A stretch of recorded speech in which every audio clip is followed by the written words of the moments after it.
Kings 11. Solomon's wives.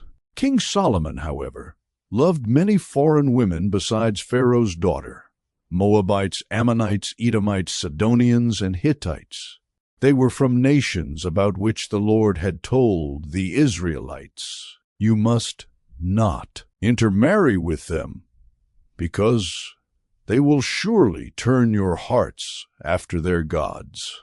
Nevertheless, Solomon held fast to them in love.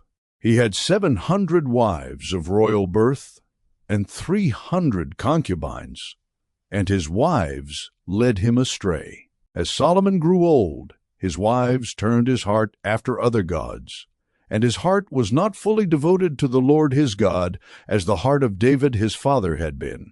He followed Ashtoreth, the goddess of the Sidonians, and Molech, the detestable god of the Ammonites. So Solomon did evil in the eyes of the Lord. He did not follow the Lord completely, as David his father had done.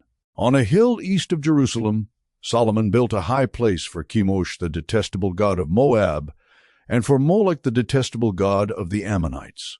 He did the same for all his foreign wives, who burned incense and offered sacrifices to their gods.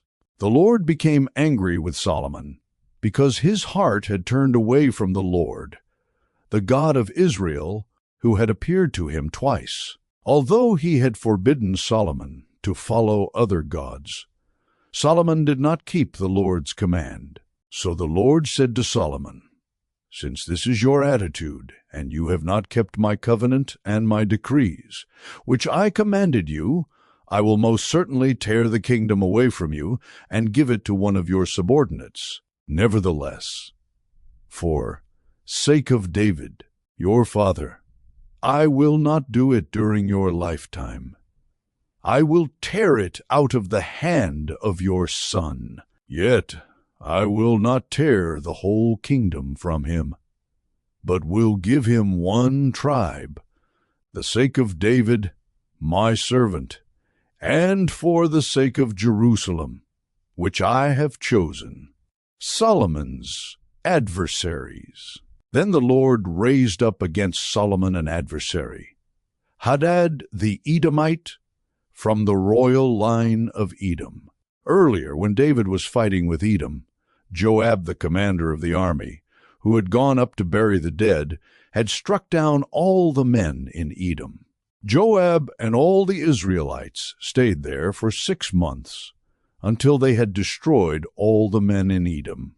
But Hadad, still only a boy, fled to Egypt with some Edomite officials who had served his father. They set out from Midian and went to Paran. Then, taking people from Paran with them, they went to Egypt, to Pharaoh king of Egypt, who gave Hadad a house and land and provided him with food. Pharaoh was so pleased with Hadad that he gave him a sister of his own wife, Queen Tahpenes, in marriage. The sister of Tahpenes bore him a son named Genubath, whom Tahpenes brought up in the royal palace. There Genubath lived with Pharaoh's own children. While he was in Egypt, Hadad heard that David rested with his ancestors, and that Joab, the commander of the army, was also dead. Then Hadad said to Pharaoh, "Let me go, that I may return to my own country. What have you lacked here, that you want to go back to your own country?" Pharaoh asked. "Nothing," Hadad replied, "but do let me go." And God raised up against Solomon another adversary, Rezon son of Eliada, who had fled from his master, Hadadezer king of Zobah. When David destroyed Zobah's army, Rezon gathered a band of men around him and became their leader. They went to Damascus, where they settled and took control. Rezon was Israel's adversary as long as Solomon lived, adding to the trouble caused by Hadad.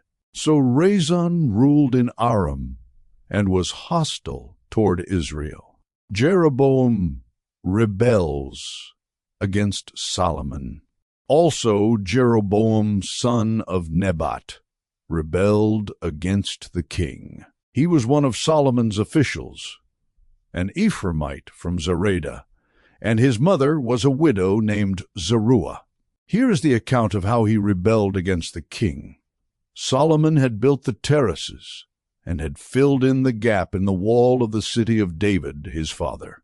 Now Jeroboam was a man of standing, and when Solomon saw how well the young man did his work, he put him in charge of the whole labor force of the tribes of Joseph. About that time Jeroboam was going out of Jerusalem, and Ahijah the prophet of Shiloh met him on the way, wearing a new cloak. The two of them were alone out in the country, and Ahijah took hold of the new cloak he was wearing and tore it into 12 pieces. Then he said to Jeroboam, "Take 10 pieces for yourself, for this is what the Lord, the God of Israel, says, See, I am going to tear the kingdom out of Solomon's hand and give you 10 tribes. But for the sake of my servant David and the city of Jerusalem, which I have chosen out of all the tribes of Israel, he will have 1 tribe. I will do this because they have forsaken me and worshipped Ashtoreth, the goddess of the Sidonians, Chemosh, the god of the Moabites, and Moloch, the god of Vor, the Ammonites, and have not walked in obedience to me, nor done what is right in my eyes, nor kept my decrees and laws, as David, Solomon's father, did. But I will not take the whole kingdom out of Solomon's hand. I have made him ruler all the days of his life for the sake of David my servant, whom I chose and who obeyed my commands and decrees. I will take the kingdom from his son's hands and give you 10 tribes. I will give 1 tribe to his son, so that David my servant may always have a lamp before me in Jerusalem, the city where I chose to put my name. However, as for you, I will take you, and you will rule over all that your heart desires. You will be king over Israel. If you do whatever I command you and walk in obedience to me and do what is right in my eyes by obeying my decrees and commands, as David my servant did, I will be with you.